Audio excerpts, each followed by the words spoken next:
Everything's supposed to have a purpose. The shot that you're working on should have a purpose, whether it's for a shot for a reel or a shot in a short film or a TV show or in a big film. It has a purpose. And we as animators have to kind of keep that purpose in mind as we're progressing through the shot. It's the reason for which something is done or created, for which something exists. So we always have to animate with that purpose in mind. For example, if I'm working on a shot in like a wider sequence, it's easy to get locked into what you're working on and forget the grand scheme of things, forget why that shot is important. Maybe this shot is important for the development of a character. Maybe it's important for the progression of the story. I always have to keep that in mind when I'm working on it. And it's super easy to lose track of that. So always remember, animate with a purpose. A shot is like a house. With a lot of people like to use that kind of explanation. By the way, a lot of this stuff might be stuff that you've already heard in previous classes, and that's perfectly fine because a lot of that repetition is what gets it stuck in your head, and that's what helps with me too. Your shot is like a house.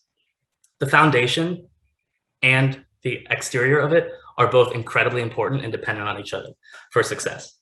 The foundation is like the body mechanics, the principles, visual clarity, polish. It's all the kind of like technical aspects of animation that make it look technically good. But if the exterior of that isn't appealing, if it doesn't have a cool story or like an enticing story, a relatable story, an entertaining story, if it doesn't have those acting choices that draw people in, the character personality that makes it specific, or just any of those entertaining ideas, if it doesn't have that, then it won't really draw anybody in, it won't really spark any interest. So you have to have that foundation to keep it solid and sturdy, and you have to have that exterior house to really reel people in, because that's what will stand out in a reel. That's what will stand out to a recruiter. That's what will stand out in the studio. So yeah, that's super important that both of those work hand in hand. So keep that in mind. Who is the character that you're animating? So this is where specificity comes in mind. Like I was saying before, be specific. So kind of like the Sims character here, all these like traits on the side: active, cheerful, creative, genius, gloomy, goofball. All of these specific traits directly influence how he will act in any given situation. So for specificity, let's say there's a shot where a dad is reading a story to his daughter. You could just say, oh, this is just a dad and his daughter, like a bedtime story. Or maybe it's a dad who is down on his luck. He's working several jobs to pay the bills. He comes home tired, he comes home late, and his daughter doesn't always see him. So a bedtime story isn't always a guarantee. That kind of adds to his motivation of wanting to tell this story to his daughter. What if it's a daughter who hasn't seen her dad a lot because he's working all the time?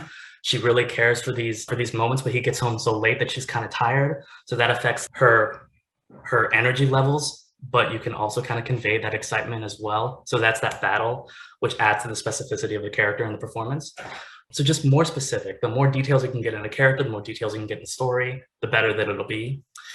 You can think about age, physical condition, mood, gender, mannerism, health, intelligence. All these things are aspects that kind of add to this character specificity. A lot of the anim school rigs, they have been seen, like any rigs really, but they've been seen a lot. So it's kind of our job to create a character that makes that rig that a lot of recruiters have seen already, that makes that a little bit more specific, a little different. Because the last thing you want to be is just another reel with another anim school rig, or another reel with another animation mentor rig, or whatever it may be. A lot of these rigs have been used a lot. So you want to work at making these rigs feel like specific characters that these recruiters haven't seen before. So the more you can kind of focus in on that specificity, the better. And another reason that I asked you guys about actors and actresses is because another thing that helps is kind of casting that actor or actress in your head. For instance, in Spies in Disguise, Will Smith was one of the main characters. And before Will Smith was even cast, in their mind, they were like, we think this character will be like Will Smith or Anthony Mackie. And Anthony Mackie plays the Falcon in, all the Marvel films. And if you've seen him in any interviews, he's super like a goofball, lovable, outgoing, confident guy. And you could easily see that in the character that Will Smith plays in Spies in Disguise. So they kind of cast him in their head. So that does help when you're trying to like think of how this character will act. And yeah, like I said, make them all unique. The more unique the character is, the more that it'll stick out in the reel.